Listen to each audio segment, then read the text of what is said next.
Hi friends, మనస్మిత స్టోరీస్కి మీ అందరికీ స్వాగతం, సుస్వాగతం. హాయ్ ఫ్రెండ్స్, ఈరోజు మనం చదువుకోబోయే కథ నిర్ణయం. ఆమె తీసుకున్న కఠిన నిర్ణయం ఆమెను ఏ తీరానికి చేరుస్తుంది? వెంకటరంగారావు పిల్లగారు మనస్మిత స్టోరీస్లో వచ్చిన అపార్థం స్టోరీని షేర్ చేశారండి. వారికి నా ధన్యవాదాలు. ఇక కథలోకి వెళ్దామా? రాఘవరావు జానకిల ముద్దుల కూతురు సుబ్బలక్ష్మి. రాఘవరావు గారి తల్లి అతని చిన్నతనంలోనే జబ్బు చేసి చనిపోయింది. తల్లి అంటే ప్రాణం రాఘవరావుకి. పెళ్ళైన చాలా కాలానికి లేక పుట్టిన కూతురికి రాఘవరావు గారు మా అమ్మే నా కోసం మళ్ళీ పుట్టింది అని వాళ్ళ అమ్మ పేరే పెట్టుకున్నాడు. ఆమెను అడుగు కింద పెడితే కాలు కందిపోతుందేమో అన్నట్లుగా అపురూపంగా చూసుకున్నారు. ఆ గారాబంతో సుబ్బలక్ష్మికి చదువు అబ్బలేదు.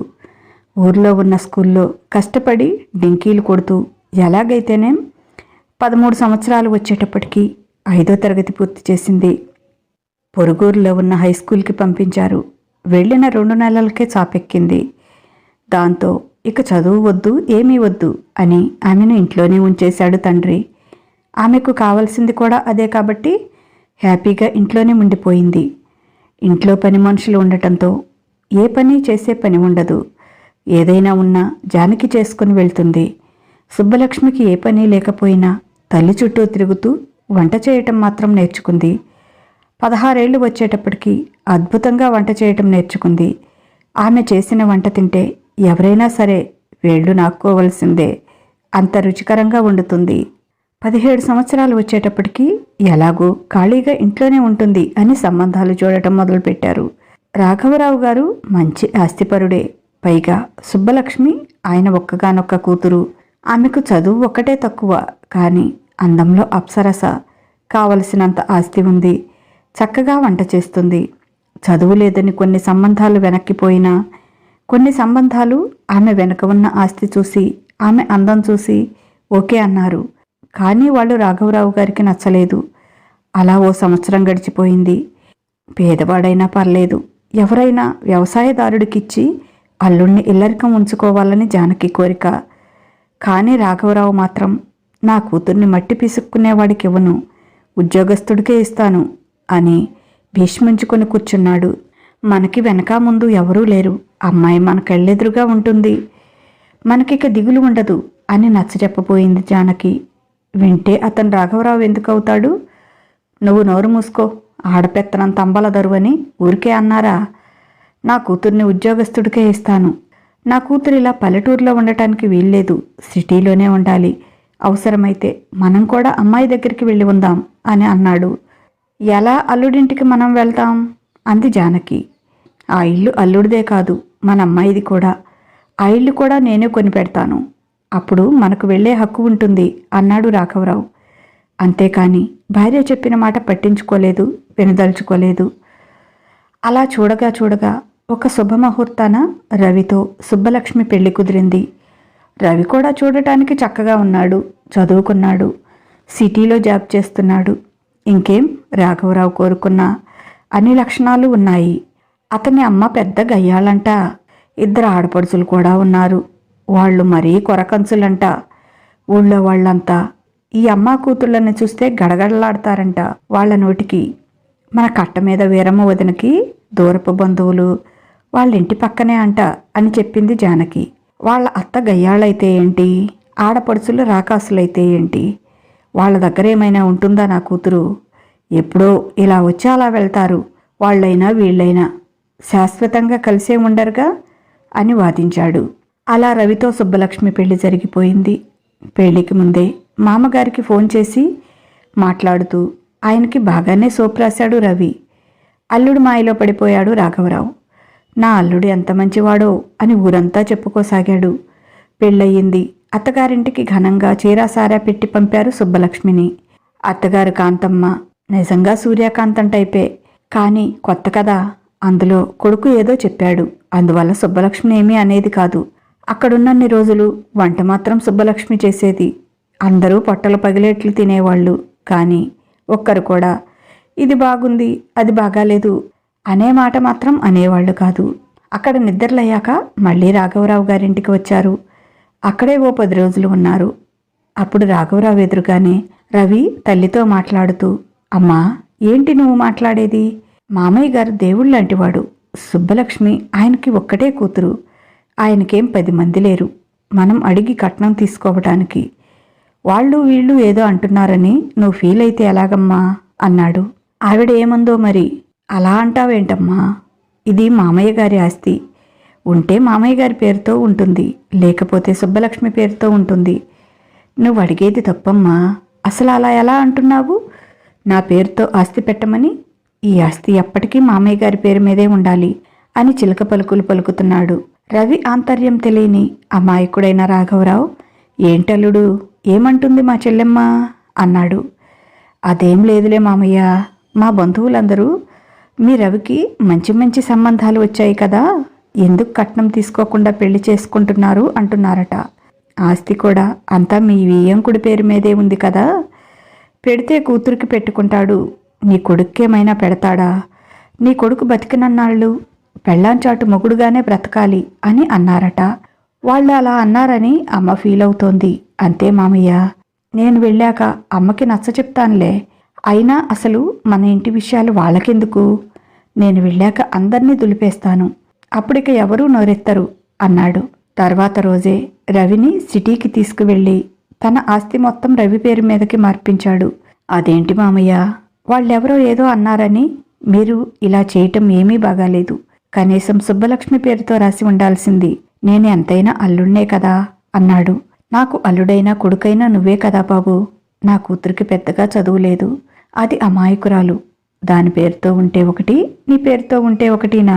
మమ్మల్ని మాత్రం నువ్వు చూసుకోవు అన్నాడు. అయ్యో మామయ్య, అంత అదృష్టం నాకు కలిగితే మిమ్మల్ని పువ్వుల్లో పెట్టి చూసుకోను అన్నాడు మొహంలో సంతోషం చూపిస్తూ. తన పాచిక ఫలించినందుకు సంతోషపడ్డాడు. తన సెలవులైపోవటంతో సుబ్బలక్ష్మిని తీసుకుని సిటీకి వెళ్ళాడు. కాంతమ్మ కుటుంబం ఎక్కువగా కొడుకు దగ్గర, అప్పుడప్పుడు మాత్రం పల్లెలో ఉంటున్నారు. ఒకసారి కూతుర్ని చూడటానికి వెళ్ళిన రాఘవరావు గారు ఆ ఇరుకు ఇంట్లో అంతమంది ఉండటంతో తన కూతురు ఇబ్బంది పడుతోందని తన దగ్గర ఉన్న డబ్బుతో ఓ పెద్ద ఇంటిని కొన్నాడు. రాఘవరావు చేసిన ఒకే ఒక మంచి పని ఏంటంటే ఆ ఇంటిని సుబ్బలక్ష్మి పేరుతో పెట్టడం. దానికి కూడా కాంతమ్మ నసుకుతూనే ఉంది. చూసిన వాళ్లంతా నవరా, ఇల్లు నీ కూతురు పేరు మీద ఉంటే నా కొడుకుని చేతకాని వాళ్లాగా చూడరా అంటూ సణుగుతూనే ఉంది. కానీ ఆ విషయంలో జానకి ఒప్పుకోలేదు. ఆస్తంతా ఎవరికీ చెప్పకుండా అల్లుడి పేరుతో పెట్టారు. కనీసం ఈ ఇల్లైనా మన సుబ్బలక్ష్మి పేరుతో పెట్టండి. ఏ ఆస్తి లేకపోతే ఆడపిల్లకి అత్తగారింట్లో విలువ ఉండదు అని పోరు పెట్టడంతో రాఘవరావుకి కూడా నిజమే అనిపించి ఆ ఇంటిని కూతురు పేరు మీద పెట్టాడు. ఘనంగా గృహప్రవేశం చేసి ఆ ఇంట్లోకి వెళ్ళారు. కొత్త ఇంట్లోకి వెళ్ళగానే ముందుగా కూతుర్లను పంపించింది. ఆ తరువాత తను కూడా వచ్చి అక్కడే తిష్ట వేశారందరూ. ఇంటి పని వంట పనితో సుబ్బలక్ష్మి ఒళ్ళు హోనమయ్యేది. తల్లి కూతుర్లు ఒక్క పని కూడా అందుకోరు. వాళ్ల అధికారం గయ్యాళితనం తట్టుకోలేక పని మనిషి చెప్పా పెట్టకుండా పోయింది. ఆమె చెప్పిందేమో కొత్తవాళ్లు కూడా ఎవరూ పనిలో చేరటం లేదు. పని అంతా సుబ్బలక్ష్మి నెత్తిన పడుతోంది. పుట్టినప్పటి నుంచి సుకుమారంగా పెరిగిన సుబ్బలక్ష్మికి అది ఎంతో కష్టంగా ఉంది. పగలంతా ఇంటి పనితో ఒళ్ళు హోనమైతే రాత్రుళ్ళు భార్య కష్టం సుఖం తెలుసుకోకుండా రవి హోనం చేసేవాడు. నా వల్ల కాదండి, ఒళ్ళంతా నొప్పులుగా ఉన్నాయి అంటే అంతగా ఏం ఎరగదీస్తున్నావు, ఇంట్లోనేగా ఉండేది అంటూ పశువుల ఆమె మీద పడి తన కోరిక తీర్చుకొని గుర్రు పెట్టి నిద్రపోయేవాడు. తన బాధ ఎవరికి చెప్పుకోవాలో అర్థం కాలేదు సుబ్బలక్ష్మికి. దీంతోపాటు అత్తగారి ఆరళ్ళు, ఆడబిడ్డల వేధింపులు ఎక్కువయ్యాయి. ఇద్దరూ కాలేజీకి వెళ్తారు. వాళ్ళు వెళ్ళేటప్పటికి వాళ్ళకి మొత్తం రెడీ చేసి పెట్టాలి. మహారాణుల్లా మంచం మీద నుంచి 8 గంటలకు లేచి హడావుడిగా స్నానం చేసి రెడీ అయ్యి సుబ్బలక్ష్మి వండి పెడితే తల్లి నోట్లో పెడుతుంది. టిఫిన్ బాక్సులన్నీ సర్దితే అటు భర్త ఇటు ఆడపడుచులు ఎవరి దారిన వాళ్ళు వెళ్తారు. ఇక అప్పటినుంచి అత్తగారి ఆరళ్ళు మొదలు. నా కొడుక్కి ఎంత మంచి సంబంధాలు వచ్చాయి, పోయి పోయి ఈ చదువురాని ముద్దుని చేసుకున్నాడు.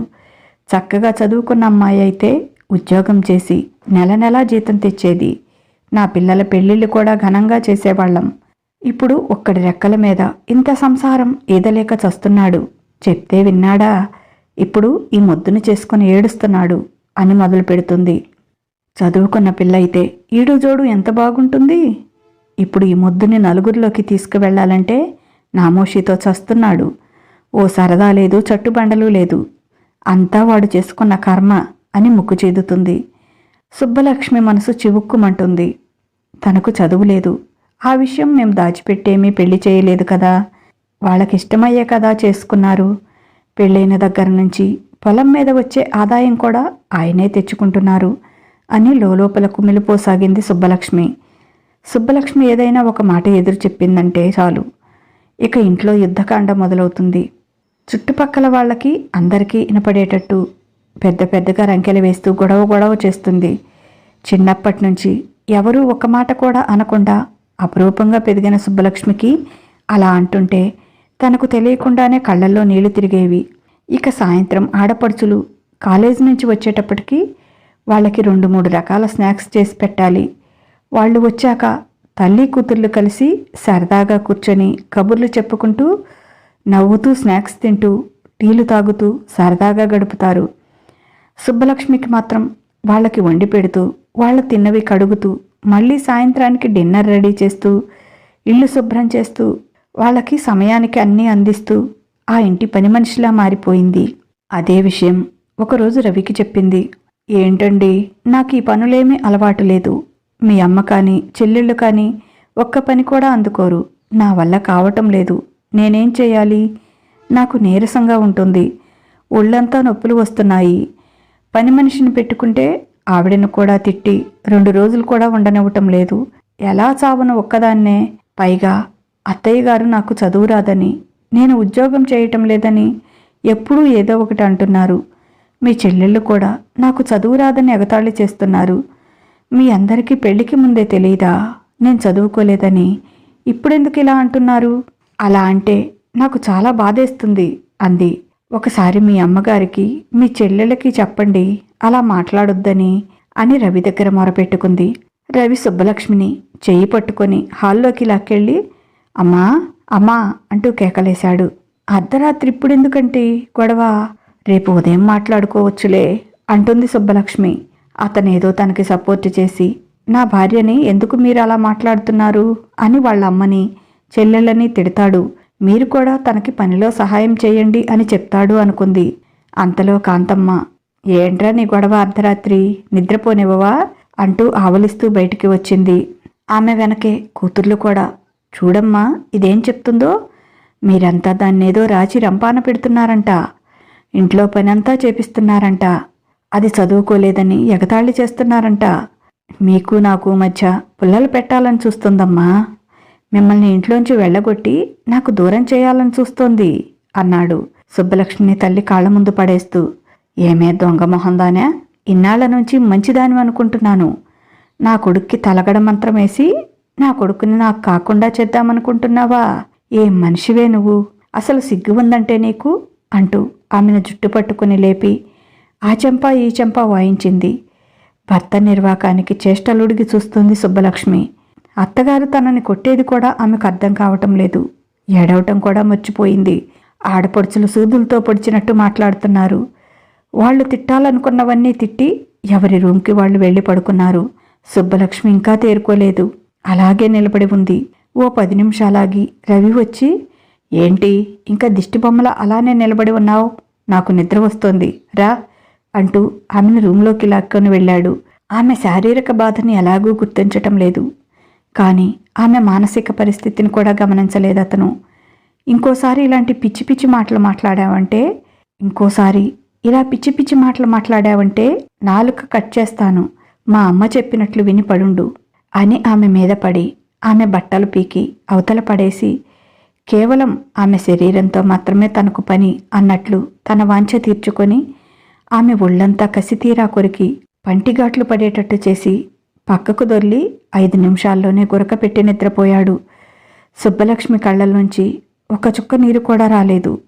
మనసు మాత్రం కుళ్ళి కుళ్ళి ఏడుస్తోంది. ఇక ఆ రోజు నుంచి ఆమె మాట్లాడటం మర్చిపోయింది. కేవలం పని చేయటం, వాళ్ళు అడిగిన దానికి ఒక్క మాటలో సమాధానం చెప్పటం మాత్రమే చేస్తోంది. అలాగే 10 ఏళ్లు గడిచిపోయాయి. ఇప్పుడు సుబ్బలక్ష్మికి 8 ఏళ్ల బాబు, 5 ఏళ్ల పాప ఉన్నారు. వాళ్ళు రవి ఆమె మీద తీర్చుకున్న లైంగిక వాంఛలకు ప్రతిరూపాలు. వారి ప్రేమకు మాత్రం కాదు. రాఘవరావు ఎప్పుడైనా సిటీకి వచ్చి కూతురు పడే చిత్రహింసలు చూసి భరించలేక ఇక ఆ ఇంటికి రావటమే మానేశాడు. వాళ్ల పరిస్థితి కూడా అంతంత మాత్రంగానే ఉంది. పల్లెలో తనకి రాసిచ్చిన ఆస్తినంతా అమ్మేశాడు రవి. అదృష్టం కొద్దీ జానకికి పసుపు కుంకుమ కింద ఇచ్చిన 2 ఎకరాల పొలం మాత్రం రాయలేదు. దాని మీద వచ్చే కౌలు డబ్బులు వాళ్ళకి మందులకి, తిండికి, ఖర్చులకి ఏమాత్రం సరిపోవటం లేదు. ఇంటిలో సగభాగాన్ని అమ్మేసి ఆ వచ్చిన డబ్బు, కౌలు డబ్బులతో గవర్నమెంట్ ఇచ్చే వృద్ధాప్య పింఛన్తో కాలం గడుపుతున్నారు. సుబ్బలక్ష్మి అయితే తల్లిదండ్రుల దగ్గరికి పోయి ఎన్ని సంవత్సరాలవుతుందో. పాప పుట్టినప్పుడు వెళ్ళటమే, మళ్ళీ వెళ్ళలేదు. వాళ్ళు వెళ్ళనివ్వరు. ఆమె వెళ్తే వాళ్ళకి అన్ని సమయానికి అమర్చి పెట్టేవాళ్ళు ఎవరూ లేరు. ఆడపడుచులిద్దరికీ పెళ్ళయింది. వాళ్ళ భర్తలు కూడా అక్కడే ఉంటున్నారు.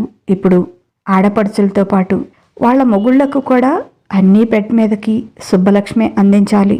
ఇంతమందికి చాకరీ చేయటం, సరిగ్గా తినకపోవటంతో సుబ్బలక్ష్మికి నీరసం వస్తోంది. ఈ కష్టాలు ఇలా ఉండగా 2 పిల్లల తల్లి అయ్యి ఇంటిల్లిపాదికి సేవలు చేయటంతో సుబ్బలక్ష్మిలో ఇదివరకటి కళ లేకుండా పోయింది. అందుకే ఇప్పుడు ఆమె మొహం మొత్తింది రవికి. ఆఫీసులో తనతో పనిచేసే పూజని నేరుగా ఇంటికే తీసుకొచ్చాడు. వాళ్ళిద్దరూ గదిలో ఇకయకలు పక్కపక్కలు పడుతుంటే తనేమో దాసీదానిలా వాళ్ళకి అన్నీ అందిస్తూ ఉంటుంది. బండబారిపోయిన సుబ్బలక్ష్మి మనసు కూడా అది చూస్తుంటే రక్త కన్నీరు కార్చేది. వాళ్ళిద్దరూ లోపల రూంలో పడుకుంటే తను పిల్లల రూంలో పడుకునేది. పక్క రూమే కావటంతో ఆ గదిలోంచి వచ్చే సౌండ్స్ వింటుంటే తానెందుకు వాళ్ళకి ఎదురు తిరగలేకపోతోంది? ఎందుకిలా కామ్గా ఉంటుంది? చిన్నప్పటి నుంచి అమ్మా, నాన్న, భర్త అంటే దైవం. భర్త మాటకి ఎదురు చెప్పకూడదు, అతను ఏం చెప్పినా వినాలి, భర్తని ఎదిరించకూడదు అని చెప్పి అవి రక్తంలో జీర్ణించుకుపోయాయేమో. సతీ సుమతిలాగా అన్నీ చూస్తూ మనసులోనే కుమిలిపోసాగింది. ఓ రోజు హాల్లో సోఫాలో కూర్చొని ముచ్చట్లు చెప్పుకుంటూ కాఫీ తాగుతున్నారు రవి, పూజ, ఇంకా కాంతమ్మ. పిల్లలిద్దరూ ఆడుకుంటూ పరిగెత్తుతూ పూజకు తగిలితే కాఫీ ఒలికి పూజ చీర మీద, పాప మీద కూడా పడింది. కాలిందని, మంట పుడుతుందని పాప ఏడుస్తుంటే అది పట్టించుకోకుండా పాపని తిడుతూ, దొంగ మొహందానా, మీ అమ్మకి మళ్ళీ నీకు కూడా ఒళ్ళంతా కుళ్ళే. నేను మంచి చీర కట్టుకున్నానని దీని కళ్ళలో నిప్పులు పోసుకుంటుంది రవి. దీని అమ్మే చెప్పిందేమో ఇలా చేయమని అని పాప చెంప మీద ఒక్కటేసింది. అసలే ఒళ్ళు కాలి ఏడుస్తున్న పాప ఇంకా గట్టిగా ఏడవసాగింది. అప్పుడే మార్కెట్కి వెళ్ళి కూరగాయలు తీసుకొని ఇంట్లోకి అడుగుపెట్టింది సుబ్బలక్ష్మి. పాపని కొట్టడం చూసి పూజ అని గట్టిగా అరిచింది. ఇన్ని రోజులుగా ఇంటికి వస్తున్నా ఇంతవరకు సుబ్బలక్ష్మి గొంతు వినలేదు పూజ. ఈరోజు అంత ఆవేశంగా అరిచేటప్పటికీ కొంచెం భయపడింది. రవి, అది చూడు నన్ను తిడుతుంది అంది వగలుపోతూ. తల్లి కాళ్లను చుట్టేసి గట్టిగా ఏడుస్తోంది పాప.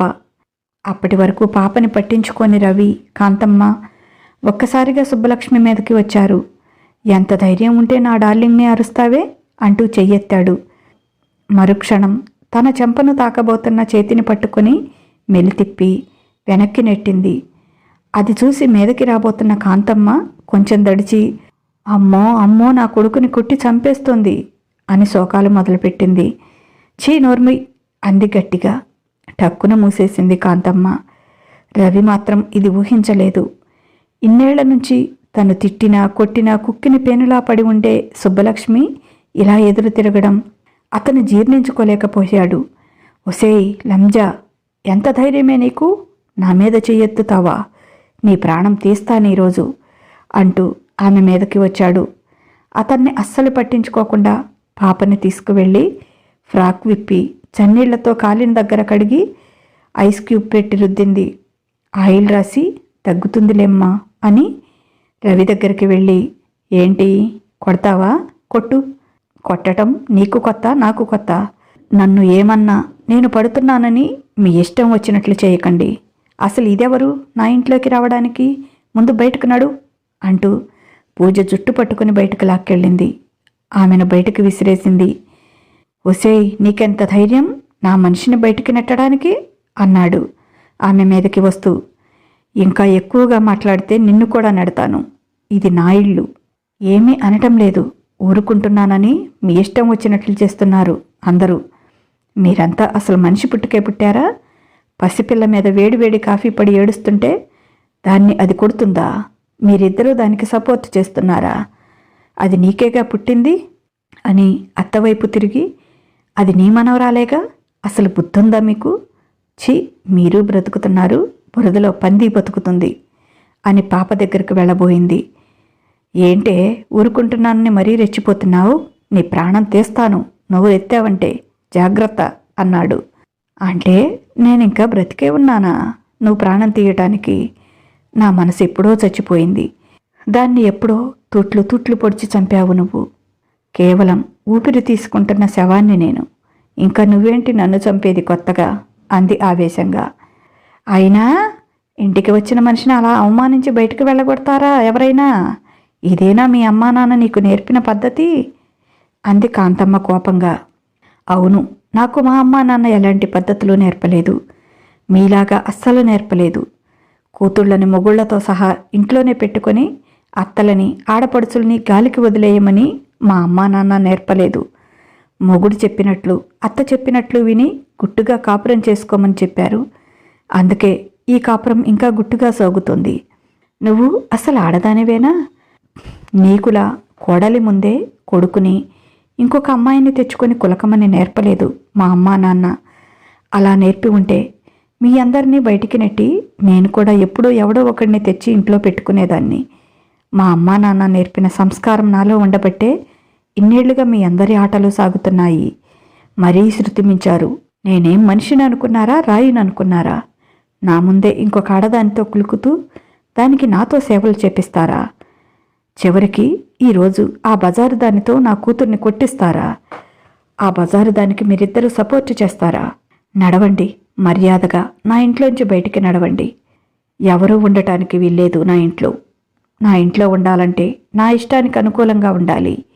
అలా ఇష్టమైన వాళ్ళు మాత్రమే ఉండండి. లేదంటే ఎవరైనా సరే బయటికి నడవండి. ఈరోజే నేను వెళ్ళి పోలీస్ కేసు పెట్టి వస్తాను. విడాకులకి కూడా అప్లై చేస్తాను. సహనానికి కూడా ఓ హద్దు ఉంటుంది. ఆ హద్దులు దాటించారు మీరు నన్ను అంది కోపంగా. ఏంటే నాది నాది అని తెగ నీలుగుతున్నావు? నేను వేస్తే తప్ప నీకు తిండికి కూడా గతి లేదు అన్నాడు రవి కోపంగా. ఛీ, సిగ్గులేదు ఆ మాట అనటానికి? నా తండ్రి అమాయకత్వాన్ని ఆసరాగా చేసుకొని ఆస్తినంతా రాపించుకొని అదంతా అమ్మేసి నా డబ్బుతో మీరు తింటున్నారు. మీ చెల్లెళ్ళకి నా డబ్బుతో పెళ్ళిళ్ళు చేశారు. వాళ్ల మొగుళ్ళను కూడా నేనే సాకుతున్నాను. సిగ్గులేని జన్మలు మీ అందరివి. నా డబ్బు తింటూ నా సొమ్ముతో బ్రతుకుతూ నన్నే అనరాని మాటలు అంటున్నారు. నా ఇంట్లోనే నన్ను పనిదాన్ని చేశారు. నోరు మూసుకొని ఉంటున్నానని నాకేమీ తెలియదనుకుంటున్నావా? నువ్వు చేసేవన్నీ నాకు తెలుసు. నీకు వచ్చే బోడి 40,000తో ఇంత పెద్ద సంసారం నడుస్తుందా? అవి నీ జల్సాలకే సరిపోవు. మీరంతా తినేది నా తిండి, మీరంతా ఖర్చు పెడుతున్నది నా డబ్బు, నా ఆస్తి అదంతా. నేను కోర్టులో కేసు వేస్తే ఆస్తంతా తన్నుకుంటూ వస్తుంది. అదంతా మా తాతగారు, వారి తాతగారి నుంచి వారసత్వంగా వస్తోంది. వారసురాలినైనా నా సంతకం లేకుండా, నేను ఒప్పుకోకుండా మా నాన్న నీకెలా ఆస్తి రాస్తాడు? దాన్ని నువ్వెలా అమ్ముకుంటావు? మొత్తం కక్కిస్తా నాకు కోపం వచ్చిందంటే. కేవలం ఇది నా ఇల్లు, నా భర్త, నా వాళ్ళు అని అనుకోబట్టి ఇన్నాళ్ళు కామ్గా ఉన్నాను అంది కోపంగా. ఏంటే ఇష్టం వచ్చినట్లు వగుతున్నావు? నీ ఇష్టం వచ్చినట్లు చేసుకో. వెళ్ళి నీ బాబుని అడుగు. నేనేమీ రాసివ్వమనలేదు. ఆయనే నన్ను తీసుకెళ్లి బలవంతంగా నాకు ఆస్తంతా రాసిచ్చాడు. నేను దాన్ని ఎప్పుడో అమ్ముకున్నాను కూడా. నీకు కావాలంటే ఆ కొనుక్కున్న వాళ్ళ దగ్గరికి వెళ్ళి అడుగు, వాళ్ళు ఇస్తారు అన్నాడు వెటకారంగా నవ్వుతూ. దీనికి ఇంత తెలివెక్కడి నుంచి వచ్చింది? ఇన్నేళ్లుగా నూతిలో కప్పలా ఉంది, ఒక్కసారిగా ఇలా విరుచుకుపడుతోంది అనుకున్నాడు. ఎలాగో ఎదురు తిరిగాను అని ధైర్యం ఎక్కువైంది సుబ్బలక్ష్మిలో. ఎక్కడి నుంచి ఎవరి దగ్గర నుంచి తీసుకోవాలో నాకు బాగా తెలుసు. మీకు ఇదే చెప్తున్నాను. మీరు ఉండాలి అనుకుంటే తిన్నగా ఉండండి. ఇంకొకసారి పూజాలు కూజాలు నా ఇంట్లోకి అడుగు పెడితే కాళ్ళు నరికేస్తాను. నా ఇంట్లోకి వచ్చిన దానికే కాదు, తెచ్చిన మీకు కూడా. మీకు అదే కావాలి అనుకుంటే నిరభ్యంతరంగా నా ఇంట్లోంచి బయటికి వెళ్ళిపోండి. ఇక ఎప్పటికీ రానవసరం లేదు. మీరెలాగూ నన్ను భార్యగా చూడటం లేదు, నా పిల్లల్ని మీ వారసుల్లాగా పెంచటం లేదు. ఇక మీరు ఉంటే ఎంత, లేకపోతే ఎంత అంది తెగింపుగా. ఆ మాటకి రోషం వచ్చింది రవికి. ఇప్పుడే వెళ్తున్నాను, ఇంకెప్పటికీ నీ దరిద్రపు మొహం కూడా చూడను అని బయటికి వెళ్ళిపోయాడు. ఇంకా మీరెందుకు ఉన్నారు? మీ కూతుళ్లతో పాటు మీరు కూడా బయటకు కదలండి అంది నిష్కర్షగా. ఇప్పటికిప్పుడు మేమెక్కడికి వెళ్తాం అంది నసుకుతూ కాంతమ్మ. అదంతా నాకు అనవసరం, నా ఇంట్లో ఉండటానికి వీల్లేదు. నీ కొడుకే నన్ను వదిలిపెట్టి వెళ్ళాడు. నాకు మొగుడే లేనప్పుడు ఇంకా అత్త ఆడబడుచులు ఎక్కడి నుంచి వస్తారు? ముందు బయటికి కదలండి అంది. 10 సంవత్సరాలుగా వాళ్ళు తనని పెట్టిన హింసలు తలుచుకుంటుంటే వాళ్ళ మీద జాలి చూపించాలి అనిపించటం లేదు. తనని ఎలా చూసినా పర్వాలేదు. తన తల్లిదండ్రులు డబ్బుకు లేక ఇబ్బంది పడుతూ రవిని అడిగితే అడుక్కునే వాళ్ళని చూసినట్లు చూశాడు. వాళ్ళందరూ తన ఆస్తిని అనుభవిస్తూ తమని పురుగుల్లా చూస్తున్నారు. ఎందుకు భరించాలి? ఎన్నాళ్ళు భరించాలి? భరించినందువల్ల తనకేదైనా కనీస మర్యాద అయినా ఉంటుందా అంటే అదీ లేదు. నా ఎదురుగానే ఇంకొకదాన్ని తెచ్చుకొని కులుకుతున్నాడు. ఆ క్షణంలోనే తన మనసు 1000 వక్కలయింది. ఇంకా ఇప్పుడు వాళ్ళ మీద జాలి ఎలా కలుగుతుంది? ఇప్పుడు తన తల్లికి ఆపరేషన్ చేయాలంటే డబ్బు లేక ఇంటిని కూడా అమ్మేసి ఎక్కడో అద్దె ఇళ్లలో ఉంటున్నారు తల్లి తండ్రి. కానీ అవి కూడా సరిపోవు అన్నారంట. ఇందాక బజార్లో తమ ఊరువాడైన నరహరి కనిపించి అన్ని విషయాలు చెప్పాడు. మహారాజులాగా బ్రతికాడు, నీ మొగుడు పుణ్యమా అని. ఈరోజు అడుక్కునే స్థితికి వచ్చాడు మీ నాన్న అని ఆయన చెప్తుంటే గుండెని పిండేసినట్లయింది సుబ్బలక్ష్మికి. అప్పుడే నిర్ణయించుకుంది సుబ్బలక్ష్మి. కోట్ల ఆస్తిని ఇలాంటి నయవంచకుడి చేతిలో పెట్టి వాళ్ళు మాత్రం బిచ్చగాళ్ళైపోయారు. ఇక ఇప్పటికీ తను నోరు తెరవకపోతే కుదరదని అనుకుంది. లేకపోతే తల్లి తండ్రి అనాథలవుతారు. రేపు తన పిల్లలకు కూడా అదే పరిస్థితి వస్తుంది. నా తండ్రి ఆస్తిని వాళ్ళెవరో అనుభవిస్తుంటే తన పిల్లలు తన తల్లిదండ్రులు మాత్రం దిక్కులేని వాళ్లలాగా బ్రతకాలా?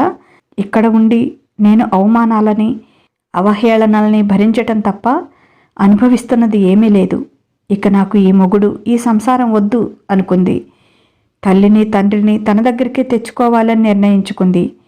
కానీ వాళ్ళని ఎలా పోషించాలో తెలియలేదు. ఏమీ చేయలేక కాంతమ్మ కొడుకుకి ఫోన్ చేసి కూతుళ్ళని అల్లుళ్ళని తీసుకొని బయటికి వెళ్ళింది. అల్లుళ్ళు తమ భార్యలను తీసుకొని వాళ్ళ ఇళ్ళకి వెళ్ళారు.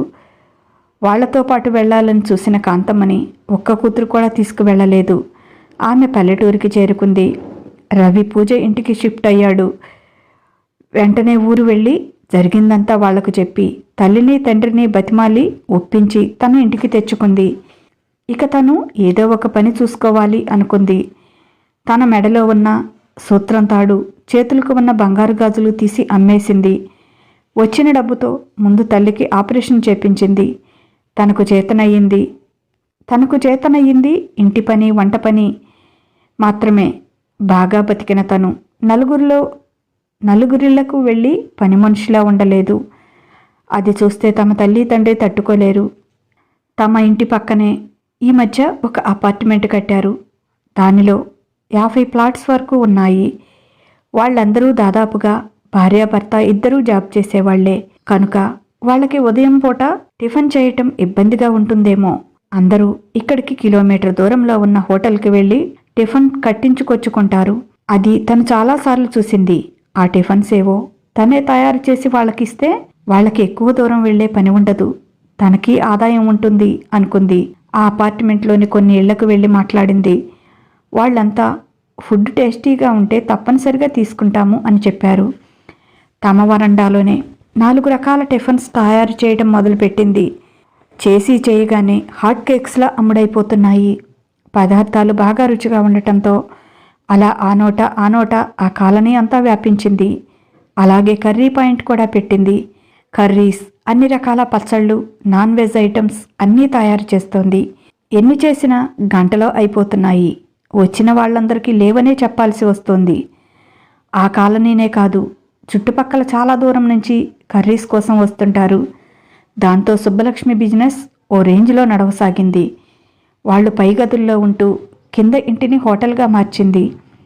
తనతో పాటు 2 పనివాళ్లను పెట్టుకుంది. రవి మీద కేసు వేసింది. తన తండ్రి అతనికి రాసిచ్చిన ఆస్తికి వారసురాలిని తానేనని, తన తండ్రి రాసిచ్చింది చెల్లదని, తన ఆస్తిని తనకు తిరిగి ఇప్పించమని కోర్టులో కేసు వేసింది. అలాగే తన భర్త తనను వదిలి ఇంకొక అమ్మాయితో జీవిస్తున్నాడని, తనకు విడాకులు మంజూరు చేయమని విడాకులు కూడా అప్లై చేసింది. కొద్ది రోజుల్లోనే విడాకులు వచ్చాయి. అలాగే ఆస్తి మొత్తం తీసుకొని ఆమెను వదిలేసి వేరే ఆమెతో ఉంటున్నాడు అని కోర్టు ఆమె ఆస్తిని పూర్తిగా ఆమెకు హ్యాండ్ ఓవర్ చేయమని, అలా కాని పక్షంలో దాని మార్కెట్ వాల్యూ ఎంత ఉంటుందో అంతా డబ్బు రూపంలో ఇవ్వాలని తీర్పు చెప్పింది కోర్టు.